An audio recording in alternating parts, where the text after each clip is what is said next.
आज का टॉपिक है व्हाट इज कॉन्शियसनेस। कॉन्शियसनेस क्या है? ये एक ऐसा पॉइंट है जो आज तक मेरे ख्याल से मॉडर्न साइंस अच्छे से समझ नहीं पाई है। आखिर कॉन्शियसनेस है क्या? मॉडर्न साइंस को ये बात बहुत परेशान करती है कि ये कॉन्शियसनेस एक्चुअल में है क्या। क्वांटम फिजिक्स में डबल स्लिट एक्सपेरिमेंट में भी कॉन्शियसनेस को लेके बहुत बड़ा सवाल खड़ा हो गया था कि क्या किसी के कॉन्शियसनेस से किसी ऑब्जेक्ट के होने या ना होने पर फर्क पड़ सकता है। तो ऐसे बहुत सारी डीप बातें हैं तो जो आज के इस वीडियो पे कवर होने वाला है। हो सकता है ये वीडियो थोड़ा सा लंबा हो, बट बने रहिए अंत तक, कुछ ना कुछ तो सीखने को मिलेगा ही। तो ये कॉन्शियसनेस है क्या? एक्चुअल में क्या है ये कॉन्शियसनेस? चलिए समझते हैं। जो साइंटिस्ट मानते हैं कि कॉन्शियसनेस क्या है, साइंटिस्ट कहते हैं कि मैं हूँ, इस चीज़ का जो आभास हो रहा है, जो आसपास में चीज़ें हो रही है, उनका जो हमें आभास हो रहा है, वो एक प्रूफ है कि हम कॉन्शियस है इस टाइम पे। शॉर्ट में बोलूँ तो when our five senses are operating and we are perceiving the things which are happening around us, that means I am conscious. And if my senses are not operating, or if my senses are operating but my brain is not operating, not receiving the signals from the senses, इसका मतलब I am not conscious. तो actual में consciousness क्या है? क्या ये five senses के through जो हमें ये चीज़ें परसीव हो रही है और जो हमें ये पता लग रहा है वही कॉन्शियसनेस है, या फिर वो अवेयरनेस है? अवेयरनेस क्या है? Awareness means you are aware of the things which are happening, you are aware of my words which I am saying right now, that is awareness. तो क्या अवेयरनेस ही कॉन्शियसनेस है? Is awareness consciousness? सोचिए जरा।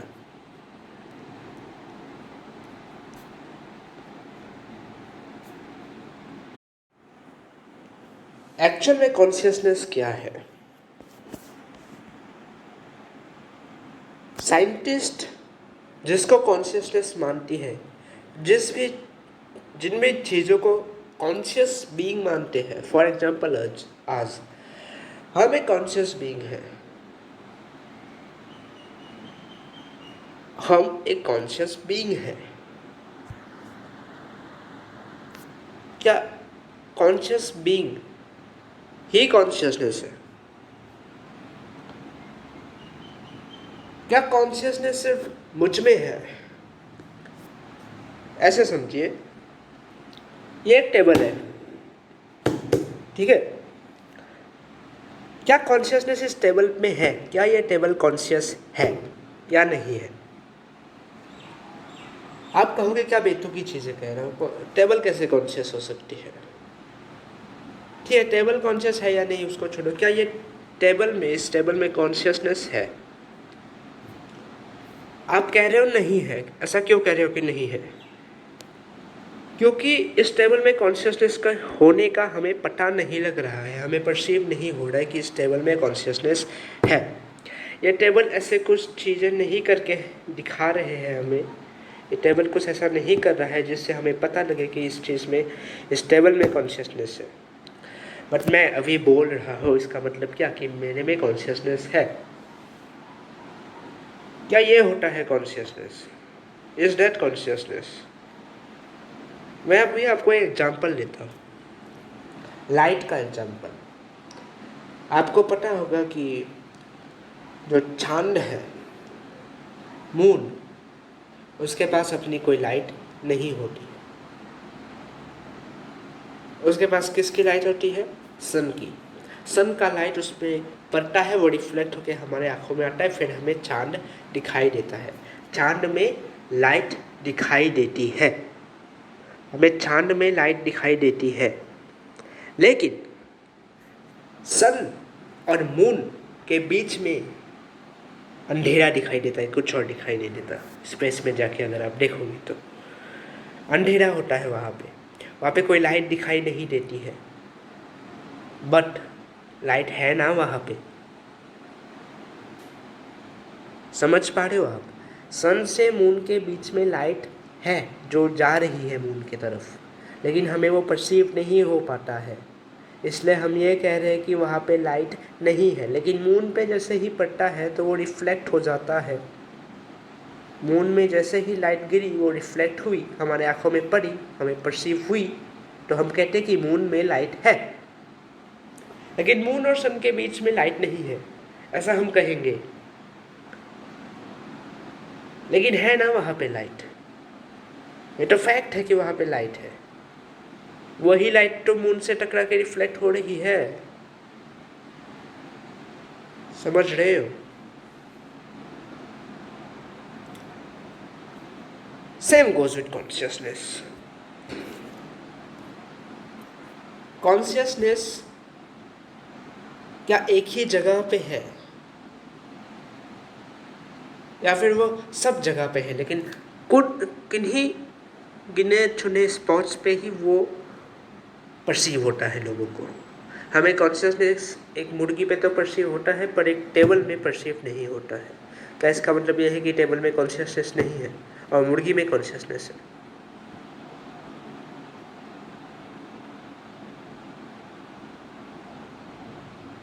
सोचिए सोचिए। जिसको modern science या फिर जिसको साइंटिस्ट कॉन्शियसनेस कहती है, वो वही कॉन्शियसनेस है जो हमें परसीव हो रही है। हमें परसीव हो रही है इसलिए वो कॉन्शियस है, ऐसा साइंटिस्ट कहते हैं। हमें परसीव नहीं हो रही तो वो कॉन्शियस नहीं है, ऐसा हमें लगता है। ठीक है, आपको सर इम्प्रैक्टिकल लगेगा कि टेबल में कॉन्शियसनेस है, तो कोई और एग्जांपल लेते हैं। एक इंसान जो कोमा में है,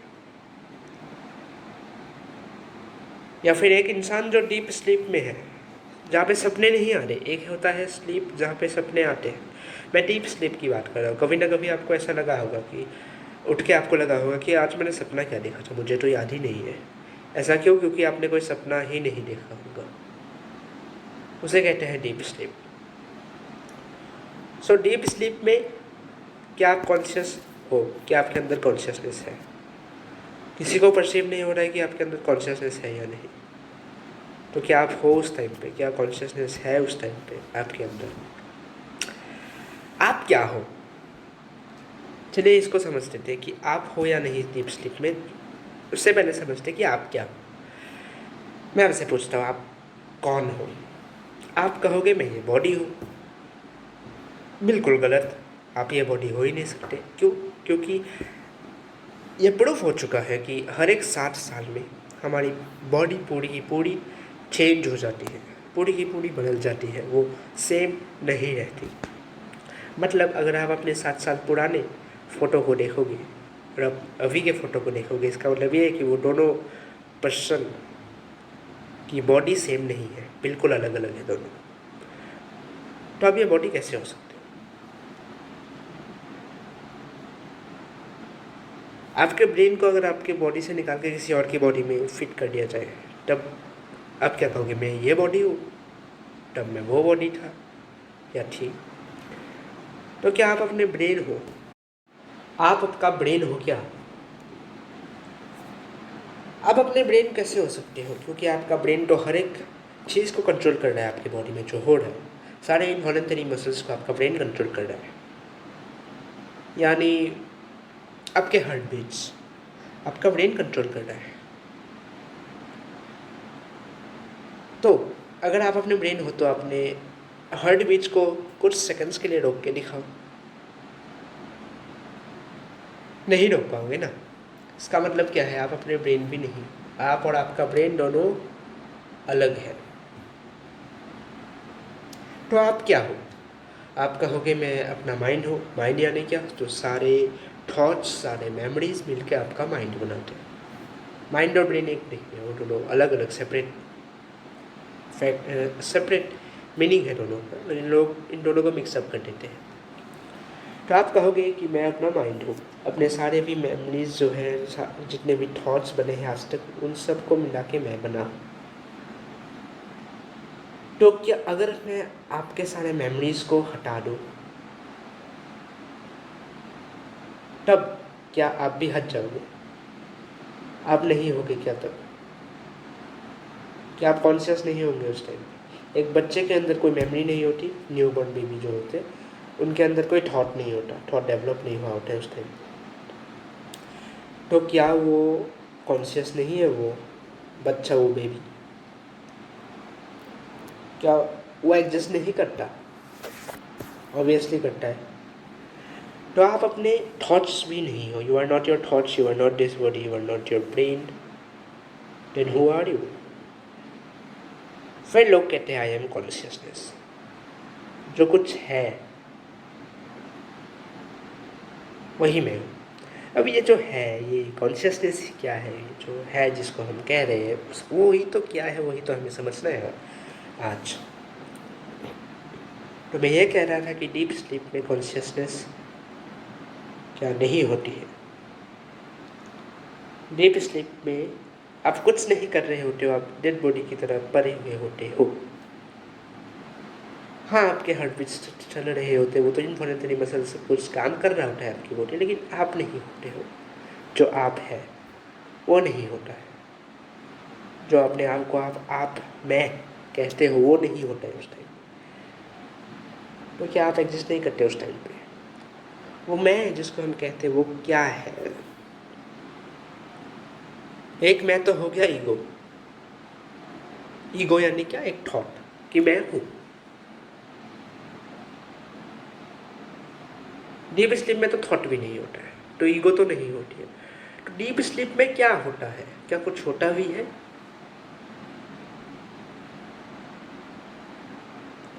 When you are at deep sleep, is there any proof that you exist?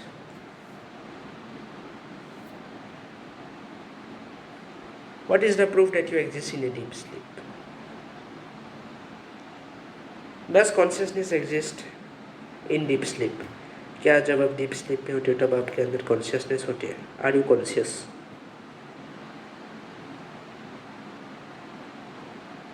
Are you aware?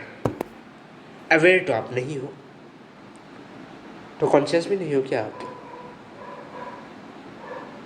तो इसलिए जो लोग कहते हैं अवेयरनेस कॉन्शियसनेस एक जैसा है, इस पॉइंट पे आके वो लोग छोड़ देंगे। Awareness is something else, consciousness is something else actually. Awareness यानी आप अवेयर हो जो आसपास चीज़ें हो रही है। डीप स्लीप पे आप अवेयर नहीं हो, तो क्या आप कॉन्शियस भी नहीं हो? क्या आपके अंदर कॉन्शियसनेस भी नहीं है? आपके अंदर अवेयरनेस तो नहीं है उस टाइम पे, मेरे होने का अवेयरनेस नहीं है डीप स्लीप पे, लेकिन क्या उस टाइम पे कॉन्शियसनेस भी नहीं है? ये वही बात हो गई, सन और मून के बीच में क्या लाइट नहीं है? जब कोई ऑब्जेक्ट नहीं होता है उस पार्ट के बीच में, तो क्या वहाँ पे लाइट नहीं है? क्या ऑब्जेक्ट के आने पर ही हमें लाइट जब दिखती है तभी क्या हम कहते हैं कि लाइट है उसमें? या फिर कॉन्शियसनेस हर जगह है? या फिर कॉन्शियसनेस तब भी है जब आप सो रहे होते हो डीप स्लीप में, या फिर जब आप कोमा में होते हो?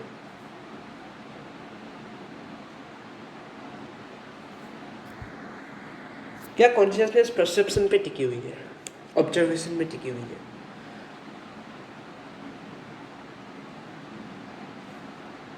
Is it true that there cannot be consciousness without perception? अगर कोई परसीवर नहीं होता है तब क्या परसेप्शन भी नहीं होता है? यानी मैं अभी कुछ बोल रहा हूँ, साउंड है, जब कोई सुनने वाला नहीं है तो क्या साउंड एग्जिस्ट करता है? इसका क्या प्रूफ है कि साउंड एग्जिस्ट करता है अगर वहाँ पे कोई सुनने वाला नहीं है तो? इसका क्या प्रूफ है कि आप एग्जिस्ट करते हो कि अगर आपको कोई देखने वाला नहीं है तो? If there is no one who is observing you, what is the proof that you exist? In deep sleep, if no one is observing you, no one is perceiving you, what is the proof that you exist?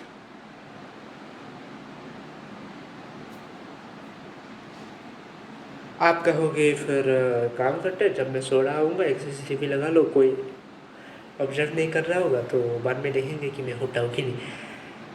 No, don't interpret in this way. That is something which is out of sense. What I am saying and what you are thinking, if you are thinking in this way. क्योंकि कुछ लोग समझ नहीं पाएंगे आज के इस video को. ऐसे मत इंटरप्रेट करना. देखिए, आप होते हो नहीं होते हो इसका मतलब ये है, क्या प्रूफ है कि आप हो? ठीक है, CCTV लगाया आपने, फिर कैमरे में आपने देखा कि मैं तो हूँ. ये जो आप हो इसका पता कैसे लग रहा है? क्योंकि आप बाद में CCTV में देख रहे हो ना कि आप हो कि नहीं हो, तभी तो आप हो. अगर कोई नहीं देख रहा है, what is the proof that you exist? कि आप उस टाइम पे हो या नहीं हो?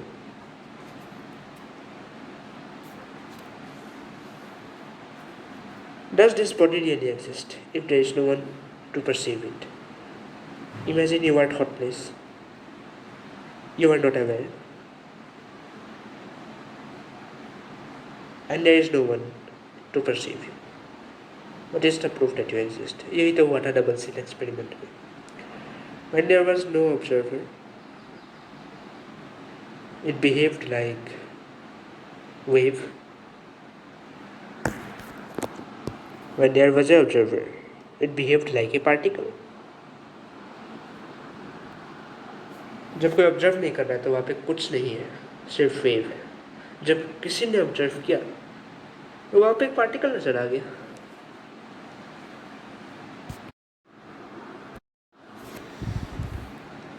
So observer is changing or making an effect in the things which are there. There cannot be an object without an observer. और जैसे ही ऑब्जर्वर चेंज होता है तब ऑब्जेक्ट चेंज हो जाता है. For example this table. Okay, when you see with your naked eyes, you will see it as a table. When you will see with a microscope, you will see the particles. Not particles, maybe in a very zoomed manner. And if you see with other instruments which will make you see this table as a particle. और कुछ ऐसे भी instrument होंगे जिससे आप देखोगे तो आपको कुछ नहीं नजर आएगा, सिर्फ वेव नजर आएंगे वहाँ पे.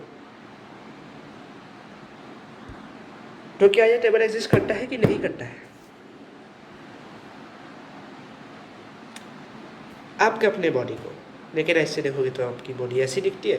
एक्सरे मशीन से देखोगे तो देखिए कि आपकी बॉडी ऐसी दिखती है.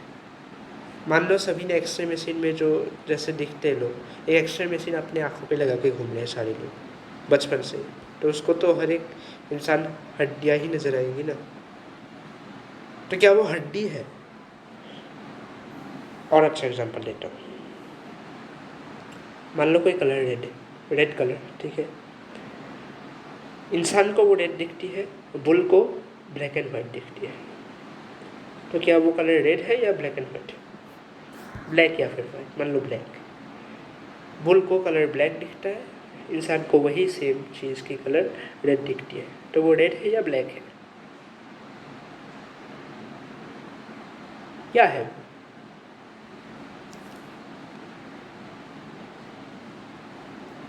वो रेड भी है, ब्लैक भी है.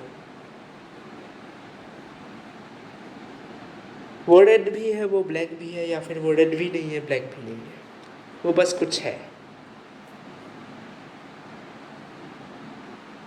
यथा दृष्टि तथा सृष्टि, मतलब जैसी नज़र होगी वैसी ही ये दुनिया होगी उसके लिए। ठीक है,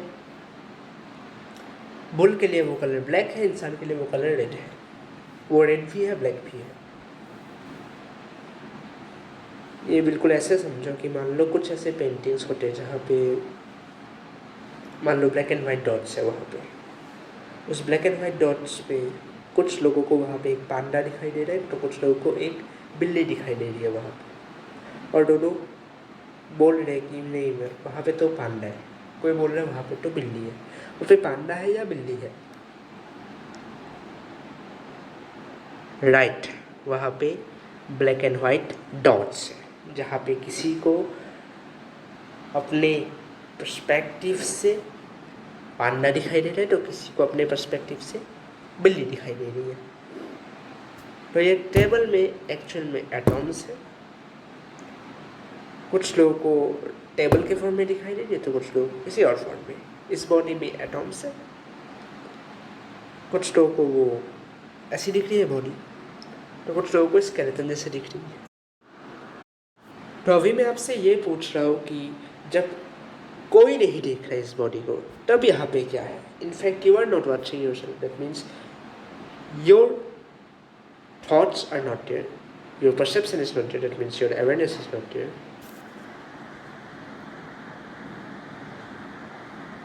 That means you are in a deep sleep. तब क्या है यहाँ पे?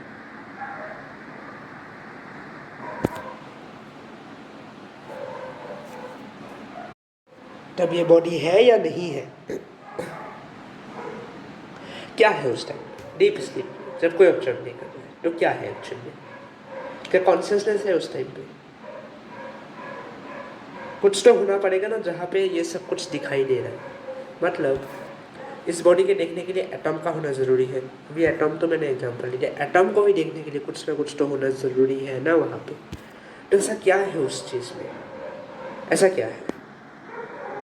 Therefore, there must be some material in this universe which is there at every time, and that material is not changing with the observer. मतलब observer से उस चीज़ का कोई लेना देना नहीं। वही एक चीज़ पे जहाँ पे ये सब कुछ हो रहा है, वही एक चीज़ है जिससे हमें कभी कोई बॉडी दिख रही है, कोई ह्यूमन बॉडी दिख रही है, तो कभी स्केलेटन दिख रहा है। मतलब उस पेंटिंग में भी पांडा और बिल्ली का देखने के लिए ब्लैक एंड वाइट डॉट ज़रूरी है ना, वैसे यहाँ पे हमें ये सब कुछ दिखने के लिए सब कुछ तो होना ज़रूरी है। आप कहोगे कि एटम्स है ना, एटम्स को देखने के लिए भी तो कुछ होना ज़रूरी है ना, तो वो क्या है? तो ऐसा एक मटेरियल है इस यूनिवर्स में जो हर जगह है। That is not space. Space हर जगह है, but again space is also relative with the observer. It changes when the observer change. जैसे कि जो स्पेस है मेरे और इस टेबल के बीच में, वो इतनी है। किसी और इंस्ट्रूमेंट से देखोगे तो ये स्पेस बहुत बड़ी है, किसी इंस्ट्रूमेंट से देखोगे तो स्पेस बहुत छोटी है। Space is also relative with the observer. Space also changes. So space भी नहीं, स्पेस के होने के लिए भी कुछ किसी चीज़ का होना ज़रूरी है। अब वो चीज़ क्या है?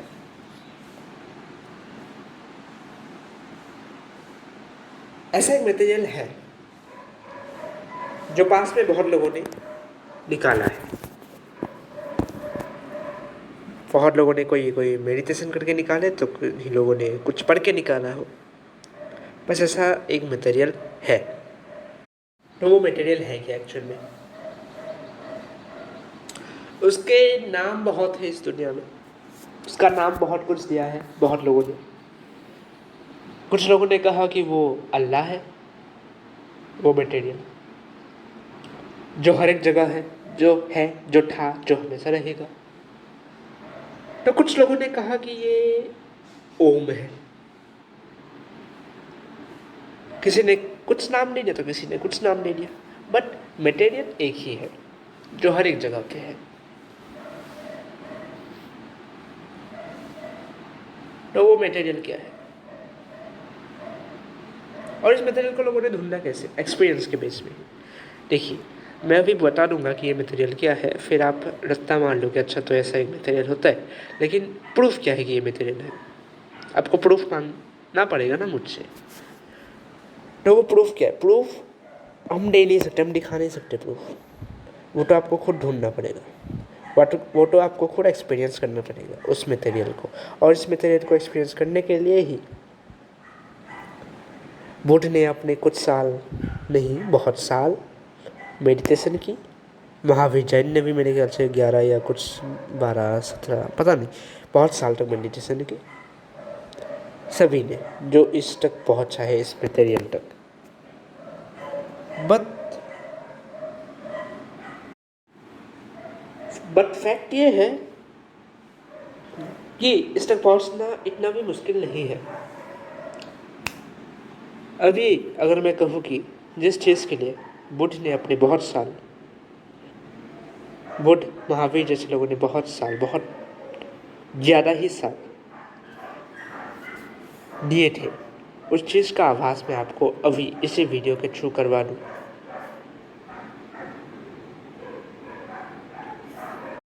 चलिए एक काम कीजिए,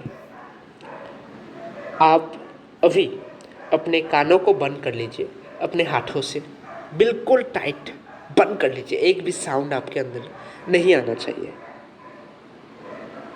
और फिर देखिए बंद करने के बाद कि क्या कुछ ऐसा है जो तब भी है, जब कोई भी साउंड हमारे अंदर नहीं आ रहा है तब भी क्या ऐसा कुछ है, ऐसा कुछ साउंड जैसा है जो तब भी प्रेजेंट है, जिसका आभास आपको हो रहा है। कुछ टी जैसी आवाज़ या फिर जैसे ऐसे, मतलब चलते ही जा रही है, चलते जा रही है, रुक नहीं रही है, जो एक ही कांस्टेंट वाइब्रेशन में चलती जा रही है, ऐसा कुछ साउंड अगर आपको सुनाई देता है तो देखिए जरा अभी अपने कानों को बंद कर लीजिए, अपने उंगली से या फिर अपने हाथों से बिल्कुल टाइट, और जब तक मैं ना बोलूं मत खोलना। और फिर सुनने की कोशिश कीजिए कोई ऐसी चीज़ कीजिए।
ओके, अभी आप निकाल सकते हैं हाथ। तो क्या आपको सुनाई दिया वो आवाज़? 99% लोगों को सुनाई दिया होगा, है बैट श्योर। कुछ ऐसी आवाज़, मतलब पतली सी आवाज़ जो जा रही है टी करके, जो चलती जा रही है, चलती ही जा रही है, जो मिट रही है, बंद नहीं है, ऐसी नहीं, जो चलती जा रही है, ऐसी एक आवाज़ पतली सी। मैं इसको सुना नहीं सकता ना मैं आपको, जो मैं अभी आपको सुना रहा हूँ उससे बिल्कुल अलग एक आवाज़ जो है वहाँ पे हमेशा है। तो मोस्ट प्रोबेबली आपको वो आवाज़ सुनाई दिया होगा। अभी वो क्या है? जिसको मैं आवाज़ बोल रहा हूँ, ताकि आप समझ पाओ कि मैं किसकी बात कर रहा हूँ। लेकिन क्या वो सही में आवाज़ है? आवाज़ यानी क्या? जब दो चीज़ों के टकराने से बनती है। फॉर एग्जाम्पल दिस, ये एक आवाज़ है, ये दो चीज़ों के टकराने से हुई। लेकिन ये जो चीज़ है जिसे हम साउंड कहते, आवाज़ कह रहे हैं, जो अभी आपको सुनाई दी, वो किन दो चीज़ों के टकराने से हो रही? वो है क्या? वो क्या साउंड है? साउंड बनती है, मिट्टी है, लेकिन ये तो चलती ही जा रही है। आप दुनिया के किसी भी कोने पे चले जाओ, आपको ये आवाज़ हर जगह सुनाई देगी। बहुत शोर में भी ये आवाज़ होती है, बस आपको सुनाई नहीं देती क्योंकि वो शोर बहुत ज़्यादा होता है, राइट? लेकिन ये होती है हर जगह। क्या ये आवाज़ है? आवाज़ तो दो चीज़ों के टकराने से बनती है, ये तो है, बस ये आवाज़ नहीं है। ये आपके सेंसेस के बियॉन्ड है, आप इसको सुन नहीं रहे हो। आपके कान तो बंद है, तो आप इसको सुन कैसे रहे हो? ये क्या है? अगर ये आवाज़ नहीं है तो ये क्या है? छोड़ो, ये बस है, इसको जान लो। ये क्या है, क्यों है, इसका जवाब तो आपको नहीं मिलने वाला, मेरे ख्याल से नहीं मिलेगा। ये कैसे मिलेगा कि क्यों है ये? इसके पीछे कारण कैसे पता चलेगा आपको? अगर चल भी गया तो क्या होगा? बस अभी के लिए ये समझो कि ये है। ये क्यों है छोड़ो, बस ये है, हर जगह है। और ये कोई साउंड नहीं है, आपके 5 सेंसेस के बियॉन्ड है। आप इसको देख नहीं सकते, आप इसको सुन नहीं सकते, आप इसको सूंघ नहीं सकते, आप इसको टेस्ट नहीं कर सकते, आप इसको टच नहीं कर सकते, आप इसको सुन भी नहीं सकते। रियली आप बिलीव शायद नहीं करोगे कि ये आवाज़ बहरे लोगों को भी आती है। मैं इसको आवाज़ बार बार इसलिए कह रहा हूँ ताकि आप समझ पाओ मैं किसकी बात कर रहा हूँ। ये जो चीज़ जो आपने अभी आवाज़ की, ये बहरे लोगों को भी आवाज़ होती है। इसके ऊपर रिसर्चेस हुई है, की है इसके ऊपर लोगों ने रिसर्च पास्ट में। अगर हो सके तो मैं वो रिसर्च पेपर, अगर मुझे नहीं पता हो सकेगा कि नहीं, पर ट्राई करूँगा कि मैं डिस्क्रिप्शन बॉक्स में दे दूँ, या फिर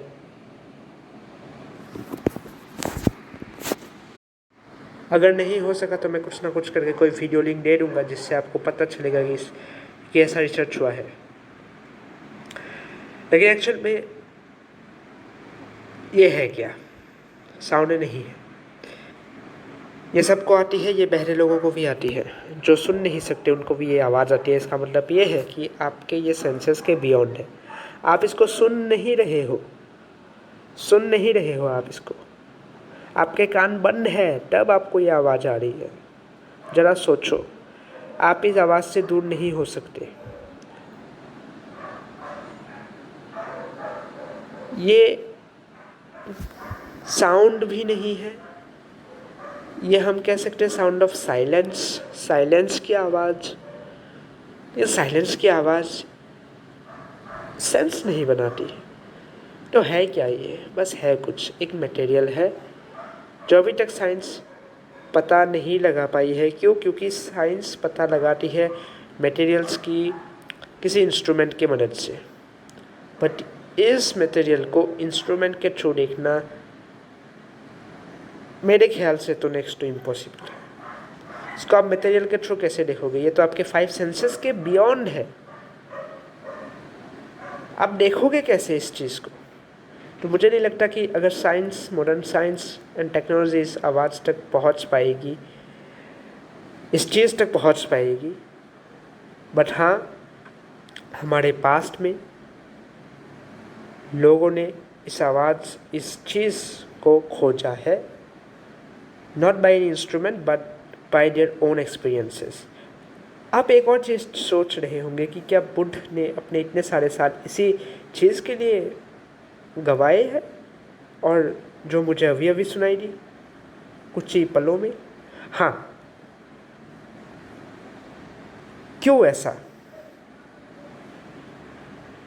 क्यों उन्हें एकदम पहले ही ये चीज़ सुनाई नहीं दी, इसका आवाज़ नहीं हुआ। इसके पीछे बहुत कारण है। एक तो लोगों को लगता है कि ये बहुत कॉम्प्लिकेटेड है। दूसरा, उस टाइम पे कितनी ज़्यादा लैक ऑफ नॉलेज थी, आप खुद ही सोचो। एक्चुअल में बुद्ध को ये चीज़ सुनाई दे ही रही थी, स्टार्टिंग से, बचपन से सबको सुनाई देती है, बस किसी को ये ज्ञान नहीं होता कि यही वो चीज़ है। बुद्ध ने पेड़ के नीचे बैठ के बहुत साल सिर्फ ये पता लगाया कि वो चीज़ क्या है। बाद में उसे पता चला कि ये तो यही चीज़ है, ये तो हमेशा से आ रही है। ये रियलाइजेशन में उसको बहुत साल लगे कि यही वो चीज़ है जिसको वो खोज रहा है। और इस रियलाइजेशन को कि ये चीज़ जो अभी आपको सुनाई दी या फिर जिसका आपको आभास हो, वही वो मटेरियल है जो हर जगह है, उसी को एनलाइटनमेंट कहा। देखो बुद्ध ने क्या किया कि उसने ऐसा एक मटेरियल को ढूंढा जो हर जगह हो, जो परसेप्शन पे नहीं टिकी हुई हो। तो उसने क्या किया कि अपने ही अंदर झांक के देखा कि अगर वो चीज़ हर जगह है तो मेरे अंदर भी होगी, तो क्यों ना मैं अपने ही अंदर झांक के देखूं। तो उसने अपने आंखें बंद की, अपने अंदर गया, सांसों को देखा, उसने सांसों पे कंसंट्रेट की। फिर बहुत से एक्सपीरियंसेस हुए स्पिरिचुअल अवेकनिंग जैसे, कि ऐसा लगता है कि हवा एकदम सिर से ब्लास्ट हो गई हो। कि ऐसे कुछ गुरुज हैं ना जो कहते हैं ऐसे एक्सपीरियंसेस उनके साथ हुए हैं। हाँ, एक्सपीरियंसेस हुए होंगे, लेकिन उन एक्सपीरियंसेस का इस चीज़ के आभास होने से कोई लेना देना नहीं है।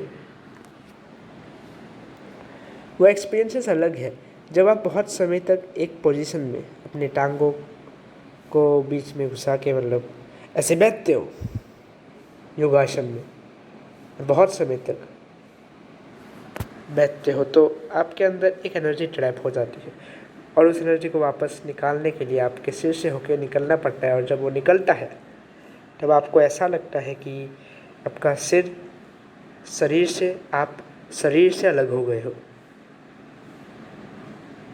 आपको ऐसा लगने लग जाता है कि आप अपने शरीर से ही अलग हो गए हो। जब वो सांस बाहर निकल जाती है, वो एनर्जी बाहर निकल जाती है, आपको लगता है कि आप अपने बॉडी के आर पार देख पा रहे हो। अभी ऐसा सही में होता है या नहीं होता है, उसको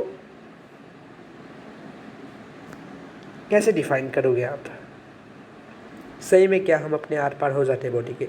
मे भी हो पाते होंगे, एक्सपीरियंशियल लेवल में ऐसा लोगों ने देखा, पर आज हमें वो देखने की क्या ज़रूरत है, वो एक्सपीरियंसेस की क्या ज़रूरत है? अगर मॉडर्न साइंस ये क्लेम करती है कि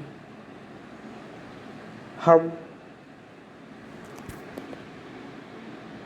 इस बॉडी के आर पार देख सकते हैं, जो इंस्ट्रूमेंट्स, जैसे मैंने कहा कि ये बॉडी एक्चुअल में एग्जिस्ट करती ही नहीं है, ये तो एटॉम्स का एक बंच है। इसी चीज़ की नॉलेज उस टाइम पे नहीं थी, तो उन्होंने एक्सपीरियंशियल लेवल में ये सब कुछ जाना था। अभी मेरे ख्याल से इतने एक्सपीरियंसेस की ज़रूरत नहीं है, क्योंकि अभी नॉलेज अवेलेबल है विथ प्रूफ्स।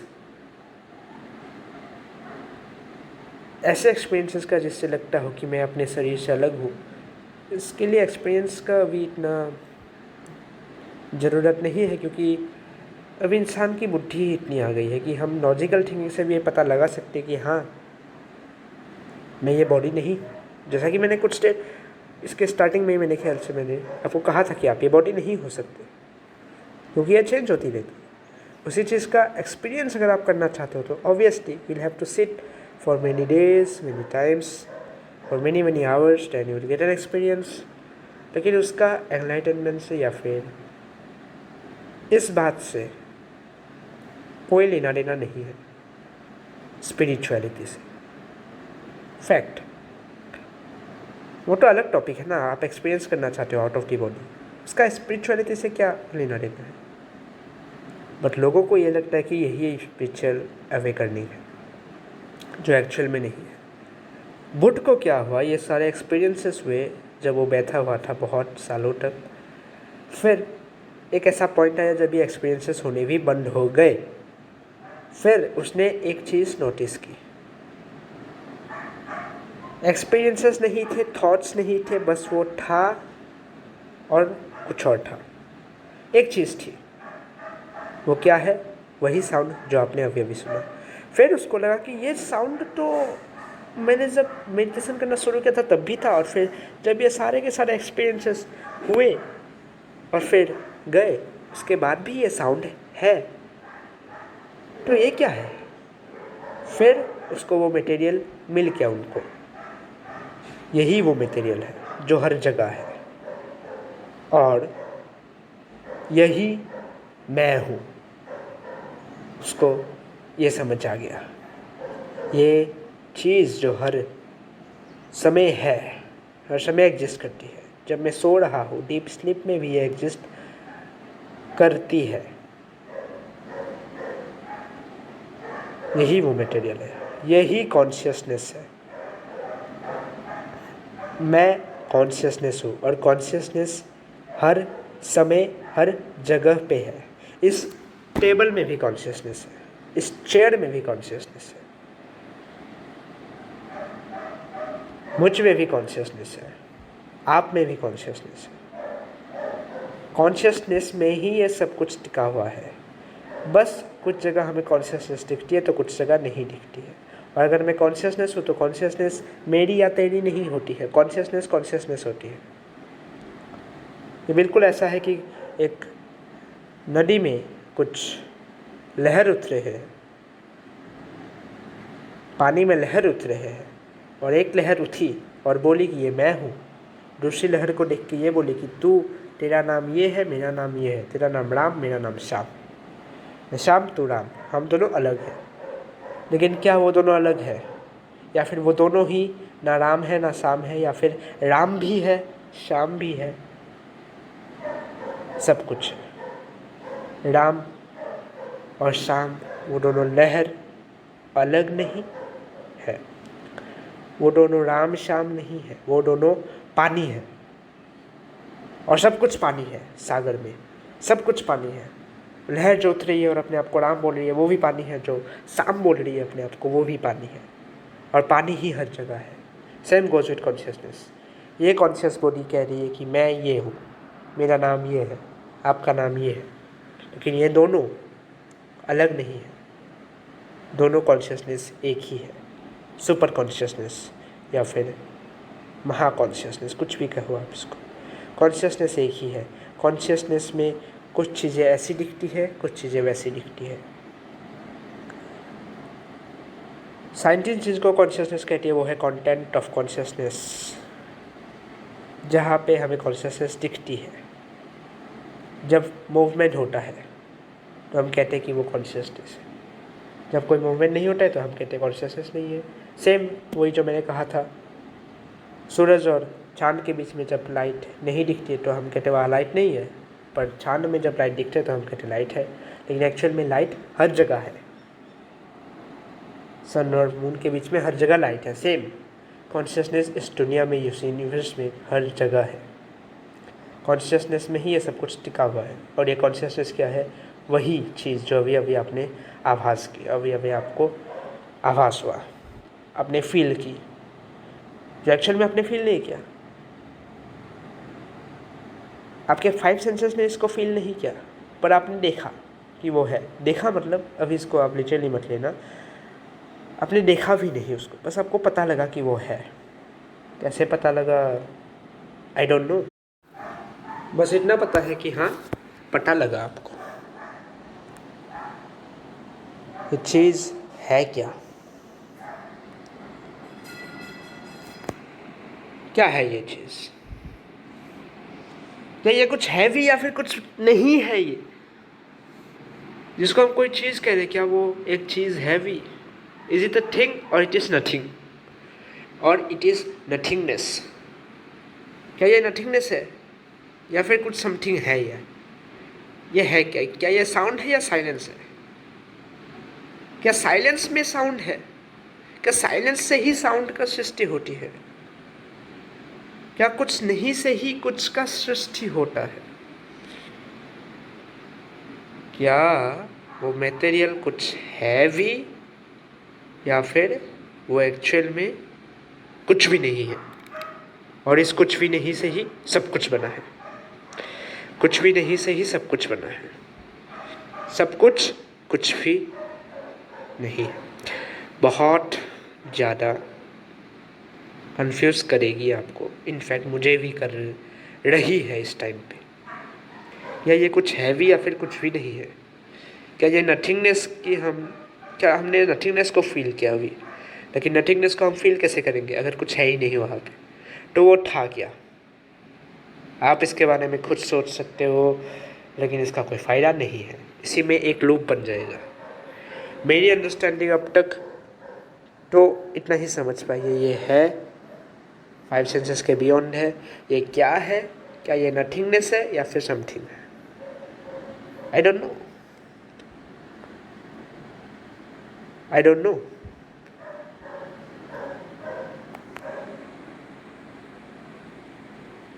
बट ये है कुछ अनोखी सी चीज़। हर जगह है, यूनिवर्स के हर जगह सबको आती है ये आवाज़। आप अपने फैमिली को सबको बोलो ये एक्टिविटी जो मैंने करवाई आपसे करने को, सबको आएगी आवाज़। एक बहरे को भी, बहरे इंसान को भी अगर ये आ सकती है, तो ये क्या है? ये आवाज़ ही नहीं है, ये है, और आपको पता लगा कि ये है, और एक्चुअल में आप ही ये हो। You are that, you are infinite, because this thing is infinite. ये एक जगह नहीं, हर जगह है। ये कभी ख़त्म नहीं होती, ये हमेशा रहती है। ये पहले से थी, है और रहेगी। आप अभी अगर आपकी अंडरस्टैंडिंग इतनी पहुंच गई कि आपको पता लग गया है कि आप ही वो हो, क्योंकि आप ही कॉन्शियसनेस और कॉन्शियसनेस ही ये है, then you are free from death. मोक्ष, मुक्ति मिल गई आपको, मुक्ति मिल गई आपको डेथ से। आपका ज्ञान आपको ये कह रहा था कि मैं ये मेरा नाम हूँ, मैं अपनी ईगो हूँ। ईगो से आपको मुक्ति मिल गया अगर आपने इस बात को समझ लिया, जो भी मैंने कहा। अगर आपने एज इट इज समझ लिया तो हो गया सब कुछ सही में। अगर आपने कुछ इंटरप्रेट नहीं करके जो मैं कह रहा हूँ वैसे ही आपने समझ लिया मेरी सारी बातों को, तो हो गया मोक्ष, तो हो गया मुक्ति, हो गया एनलाइटनमेंट, हो गया स्पिरिचुअल अवेकनिंग, मिल गई मुक्ति। आप you are free from death, you can not die. How can this thing be died? This body will be dead once, one day this body will be dead, but that thing is always there. Consciousness is always there, you are always there. This body will die, but you will be there. You will keep on changing your form, but you will be there. You cannot die. You are neither born nor you can ever die. You are there. You were that. I am that. I am everywhere. सब कुछ मैं ही तो हूँ। अभी आप शायद ऐसे बन जाओ कि सामने जो खड़ा है इंसान, वो और मुझ में तो कोई फ़र्क ही नहीं है। फिर आपके अंदर से लव और कंपेशन आएंगे। उसके बाद इस अंडरस्टैंडिंग के बाद अगर आपको समझ आ गया ना इस वीडियो के थ्रू सब कुछ, देन आप जिससे भी जुड़ोगे ना फ्यूचर में या फिर जुड़े हुए हो, वो नेक्स्ट लेवल की जॉइनिंग, नेक्स्ट लेवल की प्यार आपको वहाँ पे देखने को मिलेगा। एक माँ अपने बेटे से इतना प्यार क्यों करती है? क्योंकि उसको पता है कि वो जो बेटा है वो कोई अलग नहीं, वो माँ ही है, माँ का ही एक फॉर्म है।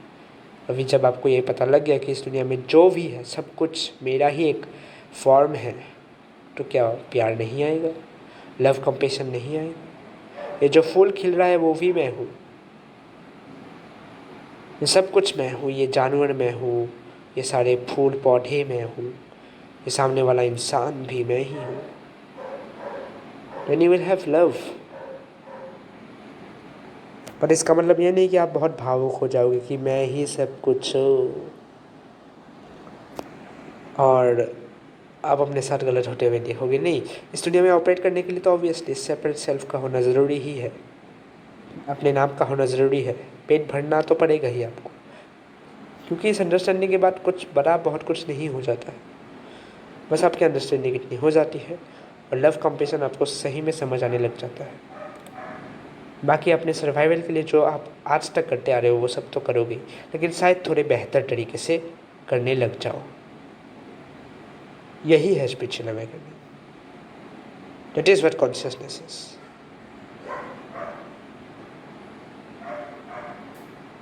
कांग्रेट्स, हो गया आपका एनलाइटनमेंट। अभी जाके अपने कामों में लग जाओ अगर आपको समझ आ गया है। Obviously finished. Now just go and work for your survival because that is important. बाकी आपको मिल गया मोक्ष, मुक्ति, जो बहुत बड़ी बड़ी चीज़ें लग रही थी, बट हो गया वो सब।